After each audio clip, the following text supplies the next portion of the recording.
you could feel it on the day that these two characters like somehow work together. Like they somehow made sense. They have like, I don't know, they like irritate each other and also, are attracted to each other in a classic sort of rom-com way. It's going to be so strange because they're not going to address the She-Hulk thing in Born Again at all.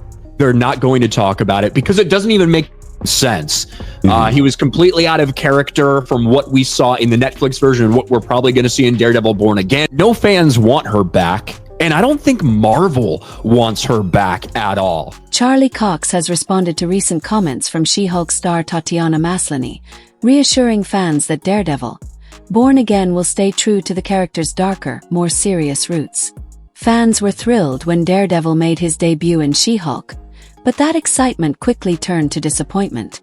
Instead of the intense, brooding vigilante they knew and loved, Matt Murdock came across as a goofy, light-hearted version of himself. The backlash from fans was loud and clear, with many feeling that Marvel had missed the mark by altering the character's tone. Now, Charlie Cox is pushing back against the negative response and standing firm on Born Again, promising that the new series will return to the grim, intense storytelling fans expect. There will be no silly jokes or over-the-top romance, just the serious, gritty Daredevil that made his original series a hit. This is a critical moment for Marvel, as recent shows like She-Hulk and Secret Invasion haven't resonated well with fans, and Born Again could be their chance for a much-needed comeback. But the pressure is on. Marvel already scrapped the first version of Born Again, and is now working on changes to recapture the character's darker tone. With fan favorites like Foggy Nelson, Karen Page, and Bullseye set to return, the stakes couldn't be higher. Charlie Cox has made it clear that he's committed to ensuring Daredevil is handled properly this time around. The question now is, will Born Again be the series to win back fans, or will it be another misstep for the MCU at a time when its future is uncertain? Tatiana Maslany is a talented actress, as I said before, and I feel like maybe she was given short shrift in a show that was all about fun girl power type of a narrative that they were trying to sell to the audience, which didn't want it since the audience was largely made up of males. Even with She-Hulk, the audience was largely comprised of males, especially on the comic side of the equation. And at the end of the day, I think Disney and Marvel need to recognize that your audience is male. You don't want to drive Marvel down the same road you did Star Wars and try to center it around females. What are the chances that She-Hulk will appear in Daredevil Born Again? Given that they are recalibrating, making it much more like Daredevil Season 4, I would guess that the chances are fairly limited. She-Hulk, that show has a certain stink surrounding it. There's people that love it. There's people that enjoyed the show. I was not one of them. Tonally, if you're going to say She-Hulk's in the MCU and Netflix Daredevil's in the MCU, then they are this tonally speaking. To the people that love Daredevil, bringing She-Hulk in just pulls it down. It doesn't lift it up. Even to what you said, putting Daredevil and She-Hulk lifted it up. Daredevil people think it's the best thing Marvel's done forever. Bringing in the thing that is largely disliked pulls it down. I don't think that they would do that. Because there's so much hype around your She-Hulk appearance. I'm seeing a lot of discourse around hardcore Daredevil fans going like, "What is Murdock going to do in this comedy?" As if he has no sense of humor. Right. Which I would love to hear your opinion on, because we know that's not true. What has been your reaction to She-Hulk so far, in the tone they've taken with it? When I read the She-Hulk scripts, one thing that I felt like I knew I was doing 1 or 2 episodes in the She-Hulk show, and I read the scripts, and the tonally is completely different from anything we've ever done. But it's, I feel like I've played this character long enough to have earned the opportunity to experiment for 1 episode. And if it doesn't work, it doesn't work. But not knowing what the tone of our show was going to be, but knowing that we're on Disney Plus and therefore it could be different. Daredevil is back, and he's not holding back. That's right, Charlie Cox is finally speaking out, making it clear that the upcoming Daredevil series will ditch the cringeworthy rom-com antics from She-Hulk and return to the dark, gritty, no-nonsense hero fans fell in love with. And Disney, they're in full panic mode. After Daredevil's less-than-heroic cameo in She-Hulk, which tanked fan goodwill, Marvel is scrambling to fix the mess. In the next few minutes, I'll break down how Cox is obliterating She-Hulk's legacy, why Marvel is in full damage control, and how this new show could either save or seal the fate of the MCU once and for all. We saw you pop up in She-Hulk in a great cameo, and Matt is having more success in his love life now than ever before. It depends how you define success, but okay. That's true. How do you feel about that? Can you talk about working with Tatiana Maslany? Yeah, so I can certainly speak about Tatiana. I think she's one of the great actors of our generation. And so it's such a thrill to work with her. And she's so fun. She made everything so fun and easy. And you know, it was fun for me because having played this character for a number of years at that point, and there was an opportunity with She-Hulk when I read the scripts. I was like, well, this is a really good opportunity to have a little bit more fun with the character, and I think it's important to honor the tone of the show that you're in, not just the character. But the real question is, can Daredevil be saved? Or is this just Marvel's desperate last-ditch attempt to win back an audience that's already checked out? You see, Daredevil wasn't just another Marvel show, it was the Marvel show.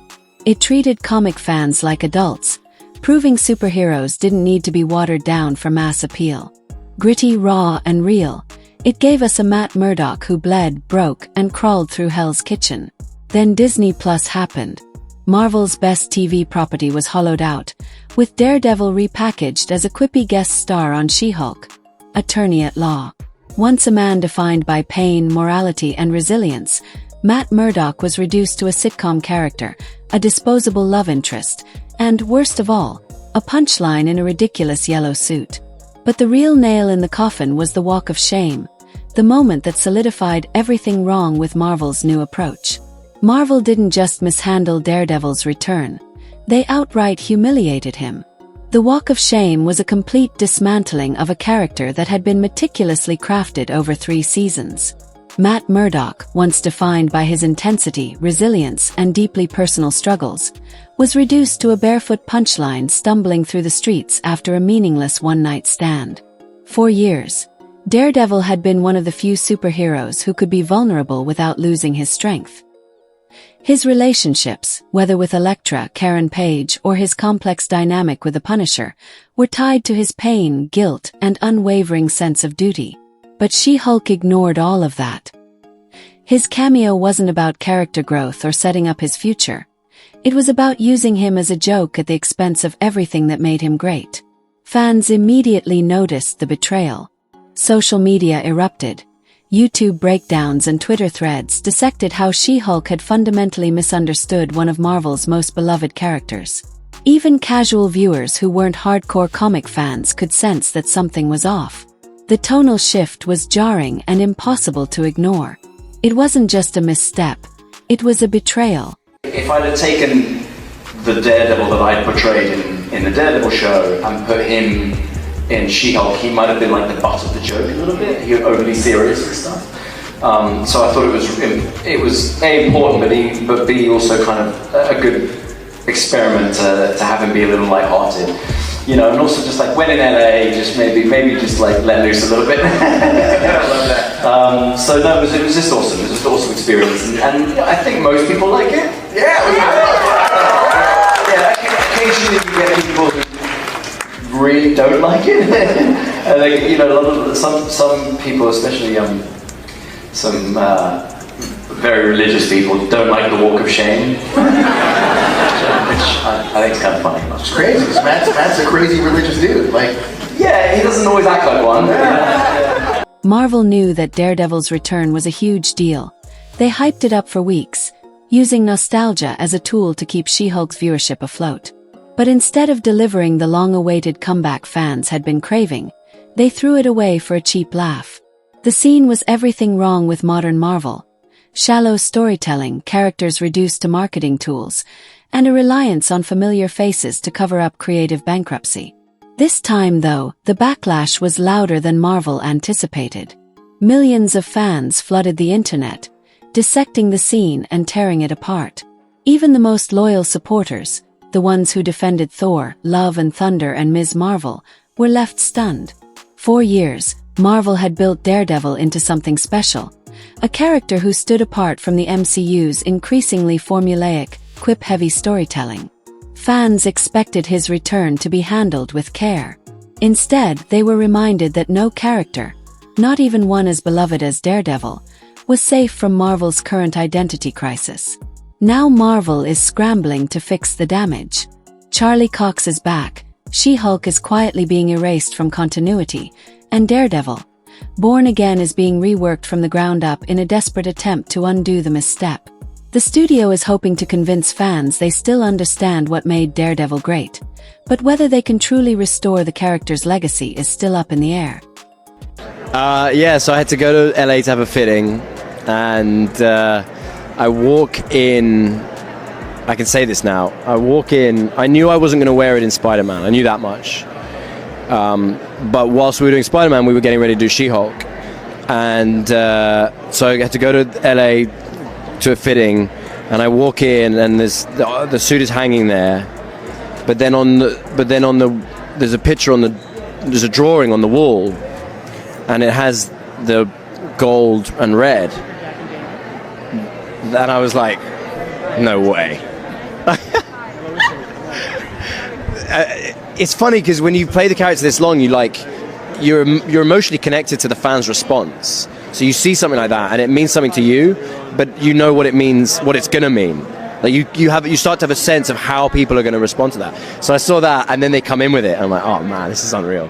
The real question now is, after breaking their trust, will fans even care? Charlie Cox did what any actor in his position would do. He played along. When She-Hulk aired and the backlash erupted, with fans tearing apart Marvel's treatment of Daredevil, Cox stayed diplomatic. He called the appearance fun, said it was refreshing to play a lighter version of Matt Murdock, and reassured everyone that this wasn't the end of the character they knew. It was just another side of him, nothing to take too seriously. But now, with the stakes higher than ever, the question remains. Can Marvel win back the fans they've alienated? From what we shot, it feels like, that we have honored the dark tone of the original show, and that's very exciting and important to us. I feel like it's one of the things that makes this character work so well. Certainly, it's what I believe why the character it works so well in the comics. Yeah. When they embrace that darker tone, and so I would say the tone is going to be very similar, and I would say at times even deeper. Vincent kind of said it really well. It is what we're trying to do with the show is tread a very careful line between playing the hits, getting the ingredients that we had that made the show work previously, but also not alienating a new audience, so that you don't have to remember everything that happened and all the characters that happened. Okay. All the characters from the previous show, so that we hopefully can attract a new audience and also welcome back our returning fan. However, no one bought it. Daredevil had always managed to balance grit with moments of levity, but She-Hulk failed to grasp that balance. His cameo wasn't about expanding his character. It was about reducing him to a joke. The Daredevil who had survived brutal battles, fought Wilson Fisk with sheer willpower, and stood toe-to-toe with Frank Castle in an ideological war was now a sitcom accessory, a quirky love interest with no purpose beyond comic relief. Months passed. She-Hulk faded into irrelevance, but the backlash lingered. When Daredevil, Born Again was announced, something shifted. Cox stopped talking about how fun it was to play a comedic Daredevil. His interviews began focusing on authenticity, grit, and raising the stakes, the very qualities that She-Hulk had stripped away. There were no more mentions of the yellow suit, no excitement about showing a lighter side. The PR-friendly enthusiasm was gone. Charlie Cox has been careful with his words, but his actions speak volumes.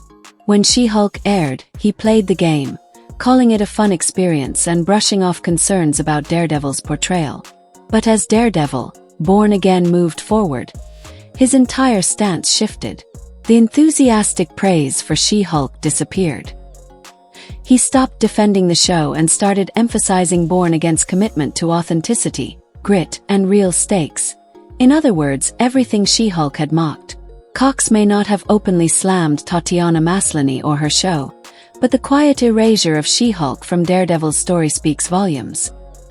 He knows what fans want, and he knows Marvel can't afford to repeat past mistakes. In every interview, he makes it clear that Born Again is not a continuation of the sanitized, quippy Matt Murdock Disney tried to sell. Matt Murdock Daredevil is a little bit more lighthearted, is a little bit more tongue-in-cheek and playful and silly and of course, if you don't do that, if you come into a show like She-Hulk and you don't do that, then you become the butt of the jokes. You're too serious. You're not, you know, so you've got to kind of adapt to the world a little bit and the tone a little bit. And I haven't seen the whole episode yet, but from what I'm told and what my feeling is that it can exist in that place, and it is still fun, and it's still truthful. It's still the same character, but you know, in the same way that any human being, some days are very serious and down on their luck and a bit heavy-hearted, and other times they're being silly and playful and having a lot of fun, and there's a lot of joy in their life. That's true with a human, so why can't it be true for a superhero? And Marvel, they've wiped the slate clean. Born Again has no ties to She-Hulk, no callbacks, no references, as if that version of Matt Murdock never even existed. Desperate to erase their mistake, Marvel knows they can't afford another disaster. The MCU has been unraveling for years. The Marvels flopped, Secret Invasion drew record-low viewership, and the cultural phenomenon that once surrounded Marvel's films has faded into apathy. Audiences just aren't showing up anymore, and the studio still doesn't fully understand why.